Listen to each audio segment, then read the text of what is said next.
pense que l'affaire de l'Ocean Viking, effectivement, a à la fois braqué un projecteur sur la situation des mineurs non accompagnés ou des mineurs isolés, et en même temps un peu écorné leur image de victimes, j'allais dire de victimes absolues. D'abord parce que il y a eu cette fugue des 26 mineurs isolés sur les 44 qui ont débarqué de l'Ocean Viking et qui étaient logés dans un hôtel. Et comme ils sont partis de cet hôtel, on se demande s'ils avaient vraiment besoin d'être protégés. Ils sont partis d'ailleurs, ce sont des Érythréens et des Égyptiens retrouver leur famille en Allemagne ou en Scandinavie. Donc étaient-ils vraiment isolés? C'est une question aussi qu'on peut se poser. Il paraît qu'on leur a proposé d'ailleurs des baskets, et c'était des baskets de seconde main, et ils ont dit non, c'est pas assez bien pour nous, il faut qu'on rachète d'autres, etc. Donc ça a un peu écorné leur image. Ça a révélé aussi, cette affaire, le rôle des collectivités locales, indiscutablement, qui financent à travers l'aide sociale à l'enfance ces mineurs, l'accueil et l'hébergement de ces mineurs isolés.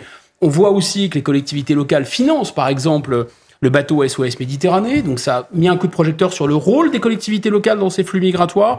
On a vu également le coût de l'accueil qui a été révélé, 2 milliards d'euros par an. Là, pour le coup, c'est vraiment un pognon de dingue, comme dirait l'autre. Pour les mineurs isolés. Pour les mineurs isolés, exactement. 50 000 euros par mineur isolé par an.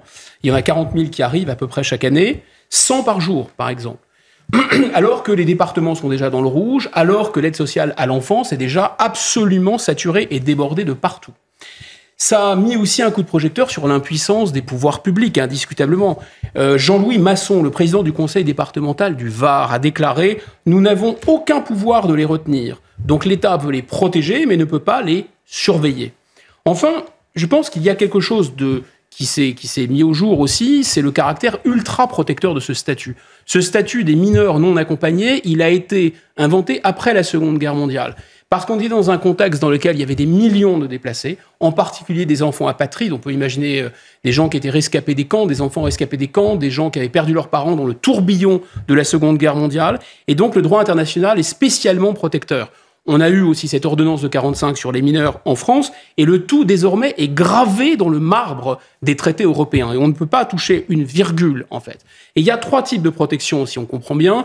Il y a d'abord cette idée qu'une fois qu'on a un mineur isolé et qu'on a touché l'Europe, qu'on soit venu légalement ou illégalement, on ne peut plus repartir. Voilà, il n'y a plus d'OQTF possible si on est avec ce statut de mineur isolé. Deuxième point, eh bien, on est mineur, donc on n'a pas une impunité totale, mais on a une responsabilité pénale qui est considérablement atténuée, évidemment. Ce qui explique un peu, parfois, des comportements un peu de prédation, parce qu'ils savent qu'ils ne risquent rien. Et enfin, le troisième point, c'est qu'il y a des droits sociaux. Il y a des droits qui sont attachés à ce statut. Vous êtes mineur isolé, on doit vous héberger. Vous êtes mineur isolé, on doit vous soigner. Vous êtes mineur isolé, on doit vous éduquer. On doit vous former. Et parfois, jusqu'à 21 ans. En fait, on comprend qu'il y a une logique là-dedans. Si le mineur est non accompagné, ça veut dire que l'État, et les traités européens sont très clairs là-dessus, l'État doit prendre en charge, veiller à la protection, veiller à l'éducation. Mais dans une relation éducative, notamment avec des mineurs, vous m'accorderez qu'en échange de la protection, eh bien, les enfants, les gens qui sont placés sous l'autorité d'eux doivent d'une certaine façon obéissance, il doit y avoir une autorité. Sauf que là, il n'y a que des droits d'une certaine façon et il n'y a pas de protection. Un mineur, si votre enfant a 16 ou 17 ans et veut franchir les frontières, eh bien, vous ne pouvez pas le laisser franchir les frontières comme ça. Et l'État n'accepte pas, d'ailleurs. Là, ces mineurs isolés, on voit bien qu'ils sont partis tout seuls en Allemagne. Donc, il y a quelque chose qui ne tourne pas rond dans ce statut des mineurs isolés. Alors, est-ce que c'est pour ça qu'on l'a vu, le parti La France Insoumise a fait une série de vidéos et de tweets. Les mineurs dits non accompagnés sont-ils mineurs? On a vu leur visage, ça a quand même un peu interpellé certaines personnes. Quand on a vu les images, effectivement, ils étaient là pour un peu réhabiliter l'image des mineurs isolés, pour dire qu'ils étaient bien mineurs. Or, ils avaient entre 20, 25, 30 ans parfois, pour certains. Donc, c'est quasiment un sketch, ces tweets, ces vidéos. On aurait pu appeler ça l'arroseur arrosé. C'est là, ils étaient pour dire qu'en fait, ils n'étaient pas dangereux, mais ils étaient gentils, ils n'étaient pas ingrats, mais ils étaient reconnaissants. Et ils étaient prêts, absolument prêts à s'intégrer. Sauf que, comme ils avaient 25 ou 30 ans, ça a déclenché un tollé.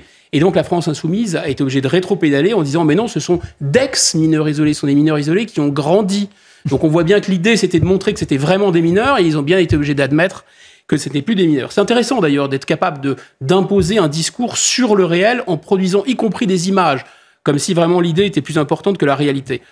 Ensuite, eh bien, toutes les études sérieuses, parce que la France Insoumise a fait ça pour recouvrir ce qu'elle appelle la propagande odieuse de l'extrême droite. Alors, comme Mathieu n'est pas là, je vais essayer de le prononcer comme l'extrême droite. Voilà. Salut Mathieu. En réalité, toutes les études sérieuses apolitiques ou des études institutionnelles montrent qu'en réalité, effectivement, ils sont très très peu à être isolés. Il y a une enquête parlementaire de mars 2021 qui s'appuyait sur une étude du parquet. L'étude du parquet, elle dit quoi? Elle date de 2019, cette étude. 154 mineurs non accompagnés présumés. Il y a eu des tests. 141 sont des adultes. Donc 91% de ces mineurs isolés étaient des adultes. Il y a eu la même chose en Côte d'Or, en 2019 aussi, par les services de la justice. 80% étaient des adultes. Donc on pense que la plupart d'entre eux sont des adultes en réalité. Ils profitent du statut protecteur. Et c'est la raison pour laquelle la plupart d'entre eux refusent les tests osseux, des fameux tests, des radiographies qui permettent de déterminer avec une quasi-certitude s'ils sont ou non des mineurs. Et alors, qu'est-ce que dit d'abord la Cour européenne des droits de l'homme, reprise par le Conseil constitutionnel, et donc ça fait autorité chez les magistrats, et l'État est obligé d'appliquer ça, c'est que ce serait une atteinte à la dignité des mineurs que de les forcer à passer ces radiographies, ces tests. Ça n'a pas gêné personne d'obliger les Français, pour aller et venir, atteindre à des libertés fondamentales, de les obliger à passer les tests PCR. Mais pour des mineurs en extrême danger, en extrême danger, juste passer une radio, ça porterait gravement atteinte à leur dignité. Donc ça veut dire quoi? Ça veut dire qu'aujourd'hui, seul le juge judiciaire peut demander ce test. Mais, en l'état actuel de la jurisprudence et des textes et des lois, de la légalité, si vous voulez, seul le test peut être passé s'il y a l'accord de l'intéressé. Encore faut-il d'ailleurs faire passer le test dans sa langue, pouvoir lui expliquer dans sa langue le test. Et s'il refuse, en aucun cas c'est une preuve de sa majorité. Il y a une présomption de minorité de toute façon. Et c'est bien la raison pour laquelle d'ailleurs il refuse les tests, évidemment. Question directe. Alors, une réponse directe. Sont-ils tous délinquants? Quel coût et quelles conséquences pour notre société? Parce que j'ai bien compris, d'après ce que vous dites, que ça part d'une bonne volonté pour protéger justement des mineurs qui sont en souffrance, qui ont besoin de protection, et finalement le droit a été fourvoyé. Donc, sont-ils tous délinquants et puis quel coût? Ça me rappelle un débat, je crois qu'il y a une impression de déjà-vu avec une formule, pas tous Christine, pas tous, mais bon.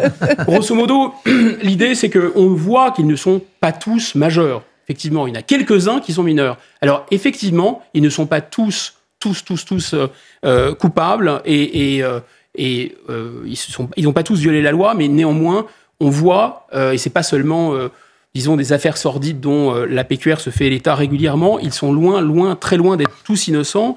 D'abord, il y a une note du ministère de la Justice qui date du 5 septembre 2018, qui rappelle qu'il y a vraiment une incrimination croissante de ces mineurs isolés. Ils sont de plus en plus nombreux en proportion dans les poursuites pénales.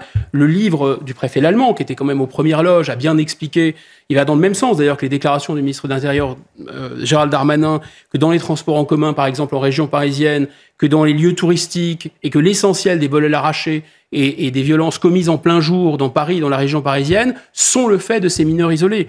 Les études du parquet aussi, qui dataient de 2019, qui étaient reprises par le rapport parlementaire, sont très claires. Il existe des réseaux. Il y a une surreprésentation de certaines nationalités. Les réseaux marocains, les réseaux algériens. On a mis au jour, par exemple, un réseau qui part de la région d'Oran, de Mostaganem, et qui va alimenter, comme ça, des mafias dans le nord de la France. Donc, évidemment, ces mineurs isolés, ils sortent pas de nulle part, en fait. Ils ne sont pas mineurs pour la plupart, ils ne sont pas isolés pour la plupart, et effectivement, ils contribuent pour une part très importante, à une délinquance, on va dire, qui est assez pénible pour les Français. Et donc, se pose quand même la question de savoir pourquoi on se laisse abuser. Pourquoi on accepte que nos lois soient contournées. Pourquoi on accepte, alors que l'aide sociale à l'enfance, encore une fois, est absolument débordée, de faire venir en fait des majeurs qui en plus sont délinquants et de les financer? Enfin, c'est complètement fou. Alors, la première réponse, c'est l'ordre juridique européen. Il est vraiment bétonné. On ne peut pas vouloir et la construction européenne et en même temps aller contre ce que impose l'Europe, c'est-à-dire de ne pas faire de tests et de les accepter tels qu'eux et de les protéger. Si on prend un peu de recul, moi, ça me fait vraiment penser à cette formule célèbre de l'écrivain Chesterton. Je pense qu'elle dit tout. Le monde est plein d'idées chrétiennes, ou plein de vertus chrétiennes, d'ailleurs, dit-il, plein de vertus chrétiennes devenues folles. Et en fait, si on se souvient de certains passages de la Bible, c'est très éclairant. Laissez venir à moi les petits-enfants. Les derniers seront les premiers. La parabole du bon samaritain. Qu'est-ce que c'est que cette parabole du bon samaritain? C'est en fait un homme qui va porter secours à un étranger qui est blessé. Il va lui donner son manteau et il va lui payer l'hôtel. C'est dans les évangiles, je n'invente rien. payer l'hôtel. On est vraiment très proche de la réalité. Donc là, en l'occurrence, ils sortent de l'hôtel et ils piquent le manteau, d'ailleurs. En fait, c'est un peu ça qui se passe. Et on en revient à quelque chose de très chrétien, qu'on voit dans les évangiles aussi, tendez l'autre joue. Et en fait, ce qu'on comprend, si on réfléchit bien à cette question, c'est que ces migrants, on considère qu'on expie nos péchés en accueillant ces migrants, et en particulier les plus fragiles d'entre eux, c'est-à-dire les enfants. Parce que nous serions responsables totalement de la mondialisation et des inégalités qu'elle crée, et donc d'une nécessité de déplacement des populations. Nous serions évidemment responsables de la colonisation, nous serions responsables du réchauffement climatique. Et tous ces gens-là, ce sont les nouveaux damnés de la Terre, en quelque sorte. Et ces nouveaux damnés de la Terre, eh bien, ils permettent de racheter nos péchés. Ils vont financer nos retraites. Et si nous les accueillons, alors nous serons sauvés. Je pense que certains en sont là. Et je pense que la meilleure réponse à leur donner, c'est aussi finalement remettre ces vertus chrétiennes d'aplomb. Les évangiles parlent d'aider son prochain, pas son lointain. Celui qui dit qu'il aime Dieu, qu'il ne voit pas, alors qu'il n'aime pas son frère qu'il voit, celui-là est un menteur.